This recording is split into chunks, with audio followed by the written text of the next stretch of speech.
Hello there, it's Jay here from Jay's Vintage Junk, and it's just a quick update on the Farnell Lab PSU that I'm working on. This video is just to say I have managed to get hold of the circuit. Oh, let me just get that out of the way. Don't want that in shot of the camera. There we go. I did manage to find some schematics for it. Well, they're not exactly for this, but they're the closest damn schematics that I could find. Let me just get you down on them. Let me have a quick look. Basically, this is for the model L30 or the LT30. It's the absolute closest I could find. I did find another one here, which it says is for the L30/T and the LT30/2. But this is definitely not it, because this uses some ICs in it. It uses, I think, a couple of op amps. It uses in it, and this doesn't have. This is all discrete transistors, so I think this is the closest one I've got. The only thing is that it shows a resistor between the diode bridge here, which obviously ours hasn't got on it. Apart from that, just tracing it through, the circuit looks pretty similar. I think I can probably use this as a good baseline anyway, fortunately. That's the good news. Unfortunately, I do have some other good and bad news about the project, which is going to basically mean that this project is going to have to go on hold for a little bit, unfortunately. Once I printed that out, I was having a bit of a poke around. I thought I'd better check them transformers on the back, and that's where the good news comes, because I've just 3 screws at the bottom here, and I've took the back panel off, complete with its transistors, everything. It has been quite well designed in that respect, because there is enough room on the cabling to basically hinge this down and get access to the transformers without having to desolder anything. So basically, if we hinge this out of the way, as you can see, we've got access to the transformers there.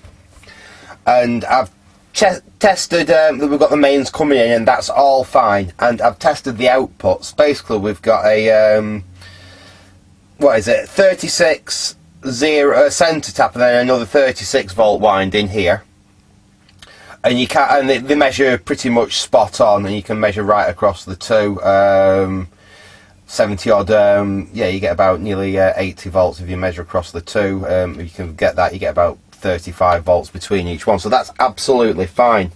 We also have a 40 odd volt tap in here. That's fine. It's showing a bit low. It's showing about 36, 38 volts, but that's well within spec. That's absolutely fine. Everything else is connected up okay, and that's the same on both transformers. So fortunately, the happy thing is both transformers, and they are top quality, these transformers. They're potted in resin. They're really heavy duty wiring on them. They are very, very high quality transformers, and they're both absolutely fine. But then we get to the bad news, and I'll just see if I can zoom you in. You may, the eagle eyed of you, have already spotted the bad news on this. Let me just zoom you right in. Can you see the main smoothing caps there? You see all this crust that's coming out of them. I don't know whether you can spot that there. You can see some more there, some more there. Basically, I have measured them, and basically these capacitors are just acting like giant resistors. They're completely shot, they're dried up. They're no longer capacitors, basically. And because they're basically showing a resistance rather than a capacitance, I think that's basically shutting down. It's, to the meter, it's looking like you've got a short circuit on the output all the time. And that's probably why it's pulling it into like a protect mode with the actual circuitry that's all the fancy circuitry that these things have. Basically, because them are basically shorting, it's pulling the circuit into a protect mode, thinking that it's got a short on the output, and it's not. It's these capacitors. Now they're 2200 UF at 63 volts. I have looked them up, and it's gonna cost me to get good quality. There's no point buying cheap, shitty crap, low quality capacitors for this. It's not. There's no point at all. They need to be good quality capacitors, and it's going to cost me probably about 25 or 30 quid to buy 4 of these to replace it with. What I could possibly do is, these are 2200 UF and they're just paralleled up to give a higher capacitance. I could get 4700 UF capacitors and just use 1 on each side. That should be absolutely fine. It might be slightly cheaper to actually do that. Get some 63 volt rated 4700 UF capacitors and just get 2 of them. I haven't actually looked the price up on that, but it should be under the 20 quid mark, which does make this a little bit more viable to do. I mean, it's worth repairing anyway. If I can't, I'll wait until I can salvage some really good capacitors out of something, but I would rather go out, spend the money and buy some new ones for this.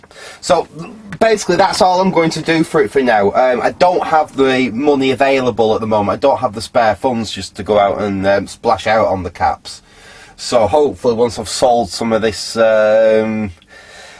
customer return stuff, I will put the money I get from them towards buying some capacitors for this thing. And then hopefully we can get it actually up into a working order. Like I said, my concern really was that them transformers, something had happened to them transformers, and they're fine. Like I said, the outputs on them are absolutely fine. And it's when I measured them caps there, well, I saw the crud coming out of them. Now, I've seen caps before where they've started to vent, and yeah, the capacitance might have gone down, the ESI might be a bit crappy on them, but they've basically worked. In this case, these things have literally turned into resistors. So, yeah, I'm actually going to leave it there for now. Like I said, we will resume this project as soon as I can get some replacement capacitors for that, and we can perhaps crack on and get a little bit more into the project. So, hope you enjoyed that little update on this. Like I said, it won't be the last time you see this unit, but there will be a delay now until I can actually get some money together and get some spare parts for it. So, I hope you enjoyed that. Thanks for watching and goodbye.